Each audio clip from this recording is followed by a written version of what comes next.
Hello students, welcome. तो आज हम पढ़ेंगे हमारा नया topic that is cell cycle. So whenever this cell it starts to divide, the cell enter into the G1 phase, then S phase, then G2 phase. All three these phases are called as interphase. और उसके बाद जो है the cell will enter into the M phase. और M phase खत्म होते होते the cell it give rise to the two daughter cells. तो इस तरीके का जो है सीक्वेंशियल इवेंट देखने मिलेगा, जिसके दौरान जो है here there is a duplication of the genetic material the genome, और ऐसे भी constituent का synthesis होगा which is required during the cell division, and eventually there is a division of the cell and it gave rise to the two daughter cells. इसी को ही हम कहते हैं this is called as cell cycle. So here the cell first enter into the G1 phase, then comes the GS phase, then comes the G2 phase, and then comes the M phase. और M phase खत्म होते होते the cell here it give rise to the two daughter cells. कोई कोई cells जो हैं here after the M phase it goes to the G0 phase. G0 phase में जो है कोई भी सेल आगे जाके सेल साइकिल में एंटर नहीं करता. That is why they enter into the G0 phase. So during the cell division, cell में जो है ग्रोथ नजर आएगी, साइटोप्लाज्मिक ग्रोथ. और एस फेज में जो है there is going to be DNA synthesis, DNA duplication नजर आएगा which is only present in a specific phase that is S phase. So here we can say this is the definition of cell cycle as the series of sequential events that takes place from the end of the nuclear division to the beginning of the cell cycle. So जब भी the life of cell starts once they forms a daughter cell. So जैसे कि here you can see the two daughter cells are formed. Here अब यहाँ पर जो है cell की life start होगी. So whenever there is end of the telophase stage, here the two daughter cells are formed and they are the life, they are the cells. And now as they are fully formed, now they will enter into the parent cell stage. So now they will also be able to give rise to the two daughter cells. It means division देखने मिलेगा. So here when you can see this is the two daughter cells. ये जो two daughter cells होंगे they are always going to be smaller in size and they are having less DNA as compared to the parent cell. Cytoplasm भी कम होगा, DNA भी कम होगा और small size भी होगी of the two daughter cells when we compared with the parent cell. So here the two daughter cells जो है here there is a growth seen. यहाँ पर सिंथेसिस होगा साइटोप्लाज्म का, न्यूक्लियर मटेरियल का सिंथेसिस होगा, और when they appear into the normal size तभी आगे जाके ये cells they will divide and give rise to the two daughter cells. So after completion of the growth, cell undergo cell division. So here जब ये two daughter cells when they attain a specific large size, when they attain a nuclear material and when they attain a normal size, then only they will do the cell division and they will give rise to the two daughter cells. So here when we will start about the cell cycle it comprises of two stages. पहला होता है interphase, दूसरा होता है M phase और you can say mitosis phase and multiplication phase. When we talk about the scientists Howard and Peely in 1953, they divided cells cycle into four sequential phases: G1 phase, S phase, G2 phase, and the last is N phase. और ये जो G1 phase है, S phase है, G2 phase है, कुल मिलाकर इन तीनों को जो है मिलकर कहा जाता है this is called as interphase. So here we will start with the interphase. You can say preparatory phase or you can say intermitosis. Here you can see the diagram of the cell. ये जो cell है ये interphase में present है. So जब भी कोई cell divide करना start करता है, here it is present first in the interphase cell. So before a cell can enter cell division, it needs to take in nutrients. So अगर suppose ये cell इसको divide कर रहा है तो पहले ये nutrients का accumulation start करेगा. आप इसी interphase को बोल सकते हैं it is a preparatory phase. As we know that interphase is the G1, S and G2 phase. तो इस interphase में जो है इस तरीके से cell नजर आएगा जहां पर it is जैसे कि cell division start करना है तो उसकी preparation start कर देता है interphase cell. Here so in interphase there is number of changes which is seen in a cell. क्योंकि ये cell जो है new टू डॉटर सेल्स को प्रोड्यूस करना है। तो यहाँ पर here in the interface the nucleus it is the one which should be well developed, and because here it should be the cell, it should be capable to divide again. So interphase ये एक major stage है of cell cycle and it starts from end of first mitosis. So जैसे ही mitosis खत्म होता है, so as the two daughter cells are produced, the two daughter cells now they are able to give rise to the two daughter cells. तो उसके पहले here preparation it is required. तो interphase में जो है आपको preparation देखने मिलेगा ताकि वो mitosis stage में enter कर सके. So here during the interphase, the cell grows and it also accumulate the nutrients, और ये सारे nutrients जो हैं they are required during the M phase. So इसीलिए cell division के preparation करने के लिए here interphase it is required, और interphase के ही दौरान in the S phase there is a duplication of the DNA. Interphase is the long phase. It is considered to be the resting phase also. Interphase को हम resting phase इसलिए बोलते हैं क्योंकि जब हम मोर्फोलॉजी देखते हैं तो ज्यादा चेंजेस नजर नहीं आते सेल में कि अंदर सेल में क्या चल रहा है. ज्यादातर चेंजेस जो है सेल में हमें एम फेज में नजर आते हैं. G2S और G1 फेज में जो है ये ज्यादा चेंजेस नहीं नजर आते. That is why it is also called as resting phase. And here ज्यादा चेंजेस जो है वो एम फेज में नजर आते हैं. तो सेल जो है here it spends about 95% of its time in this phase क्योंकि metabolic reactions चल रहे हैं, preparation हो रहा है. So here the cells spend about 95% of its time in this phase. Although considered as a resting phase जरूर है ये interphase, लेकिन इसके अंदर बहुत सारे metabolic activities चल रहे होते हैं. So यहाँ पर interphase में ही synthesis होगा DNA का, synthesis होगा RNA का, protein का, okay, which is highly metabolically active stage of this cell. During this phase, here no nuclear division takes place. DNA सिर्फ duplicate होगा, nuclear division नहीं देखने मिलेगा during this interphase stage.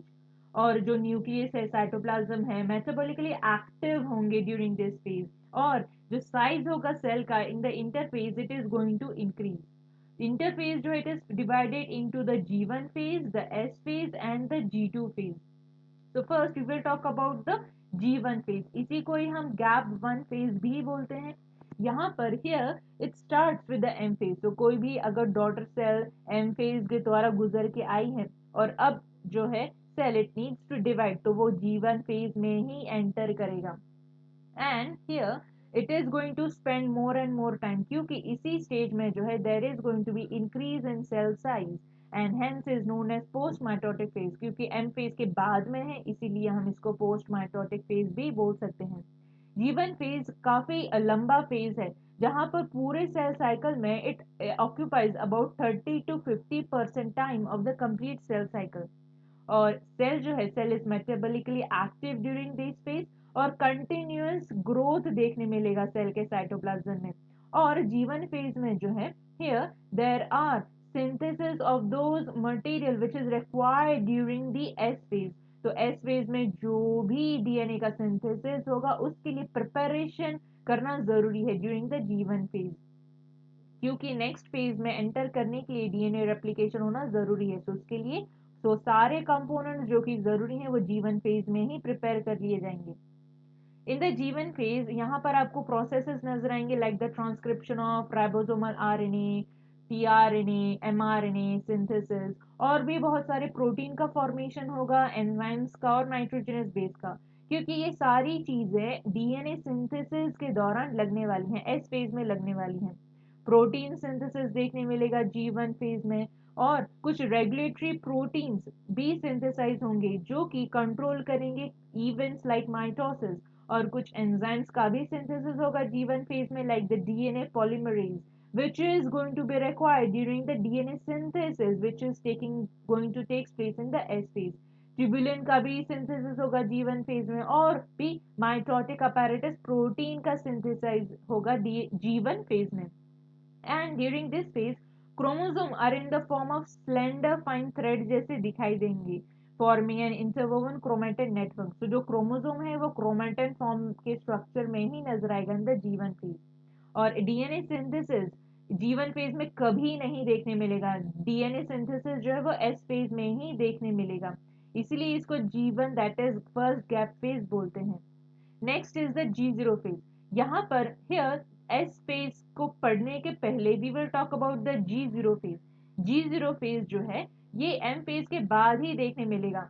It is also called as quiescent and senescent stage. यहाँ पर जब हम ऐसे सेल्स की बात करते हैं, नॉन प्रोलिफरेटिंग सेल्स या नॉन डिवाइडिंग सेल्स, ऐसे सेल्स जो डिविजन नहीं करते जैसे आरबीसीज इन मल्टीसेल्युलर यूकैरियोट्स, वो सारे के सारे G0 फेज में ही एंटर करते हैं। ओके, सो ये हमेशा सेल साइकिल में एंटर नहीं करते। Even the neurons they also they do not divide. So it is very common for cells that are fully differentiated, जैसे आरबीसी है, न्यूरॉन्स है, ये फुल्ली डिफरेंशिएटेड सेल्स हैं, ये आगे जाके डिवाइड नहीं करते तो वो G0 फेज में चले जाते हैं। और भी कुछ सेल्स हैं जो कि सेमी परमानेंटली G0 फेज में चले जाते हैं। सेमी परमानेंटली मतलब अगर जरूरत है तो वो सेल साइकिल में एंटर करेंगे, मतलब G1 फेज में एंटर करेंगे, और अगर सेल को डिवीजन करने की जरूरत नहीं है then they will be in the G0 phase. जैसे कि cells are kidney cells, liver cells, वो सेमी परमानेंटली G0 फेज में एंटर कर जाते हैं। Now we will talk about the S phase that is called as synthesis phase. यहाँ पर जो है डीएनए डुप्लीकेशन होगा, डीएनए का सिंथेसिस होगा। डीएनए के साथ साथ there are some histone protein, उनका भी सिंथेसिस होगा, क्योंकि डीएनए के साथ हमेशा हिस्टोन प्रोटीन होगा। डीएनए के सिंथेसिस के साथ साथ हिस्टोन प्रोटीन भी डुप्लीकेट होगा एस फेज में ही।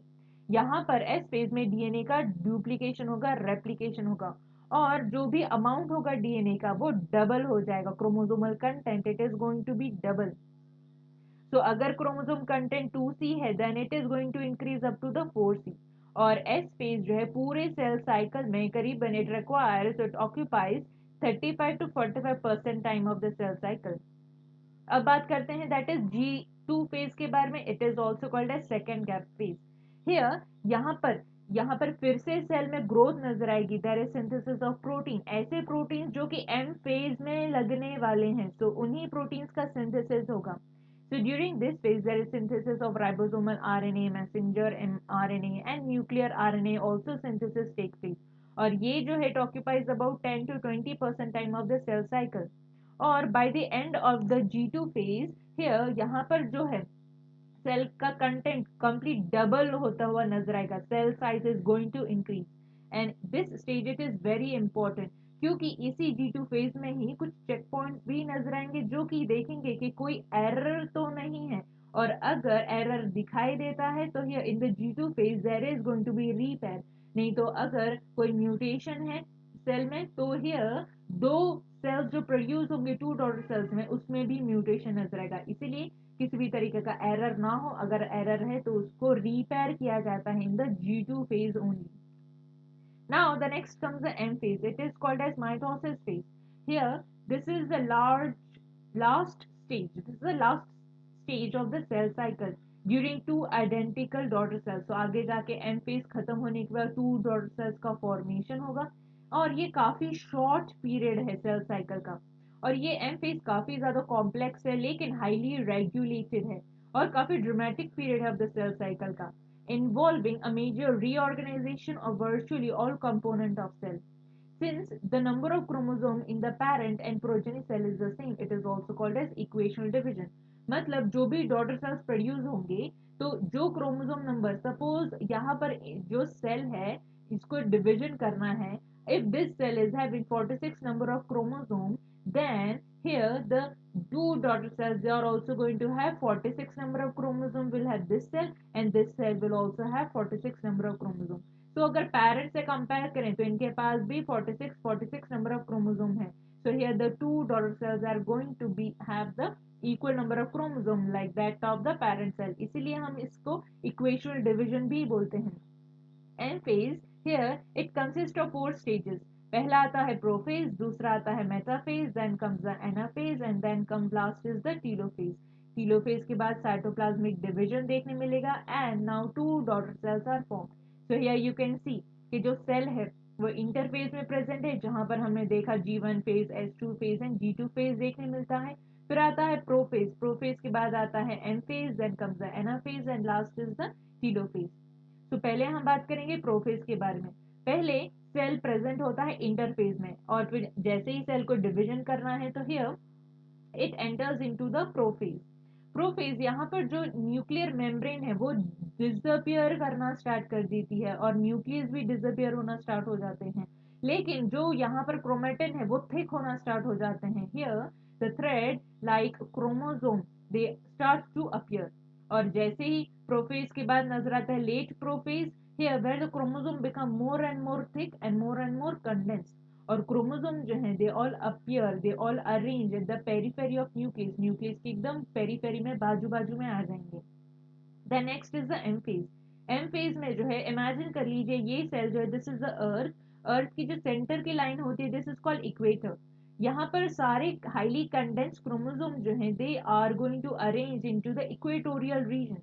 तो chromosome they have already been highly condensed and they appear thick and short, और वो सारे के सारे अरेंज हो चुके हैं इक्वेटोरियल प्लेट में, रीजन में। And here they are attached by the spindle fibres. So spindle fibres जो है you can see the spindle fibres they are at the pole, एक ऊपर के पोल की तरफ होगा नॉर्थ पोल और दूसरा साउथ पोल की तरफ प्रेजेंट होंगे spindle fibres which are attached to the chromosome. Here you can see this is the chromosome, ये एक क्रोमेटिड है, ये दूसरा क्रोमेटिड है। So these are the sister chromatid, ये सेंट्रोमियर द्वारा अटैच होते हैं। और स्पिंडल फाइबर्स जो है they are attached at the kinetochore region. तो यहाँ पर जो हियर सेंट्रोमियर है वो जो है it is going to break, and due to which ये दोनों सिस्टर क्रोमेटिड जो है एक दूसरे से जुदा होना स्टार्ट हो जाएंगे। Next comes the anaphase. तो जैसे ही सेंट्रोमियर जो कि सिस्टर क्रोमेटिड्स के बीच में था वो स्प्लिट हो जाएगा, and here the two chromatids they are going to get separated. So in this stage जो sister chromatids हैं of the chromosome they get separated longitudinally by splitting of the centromere जो कि इनके बीच में present था, and now they move towards the opposite pole due to contraction of spindle fibers. So जो spindle fibers थे वो contraction करना start कर देंगे here which are present at the pole region. तो इस तरीके से जो है as the chromosome they reach up to the poles, here the telophase is going to be seen. Telophase में जो है now at this stage two daughter nucleus are formed at each pole. So यहाँ पर जो chromosome है अब वो फिर से क्रोमैटिन के स्ट्रक्चर में देखते हुए नजर आएंगे। एंड नाउ स्पिंडल फाइबर्स की अब जरूरत नहीं है, so spindle fibres they will disappear. और ये टीलोफेज जो है this is the last phase. इसके बाद जो है सेल के बीच में जो है अगर प्लांट सेल है तो प्लेट का फॉर्मेशन स्टार्ट हो जाएगा, और एनिमल सेल है तो सेल फरो आपको देखने मिलेगा। सो सेल फरो जो है it is going to get deep and deep more, and now the cell it give rise to the two daughter cells. तो इस तरीके से जो है सेल साइकिल हमें देखने मिलता है सेल में। And this is all about the video was, and thank you very much.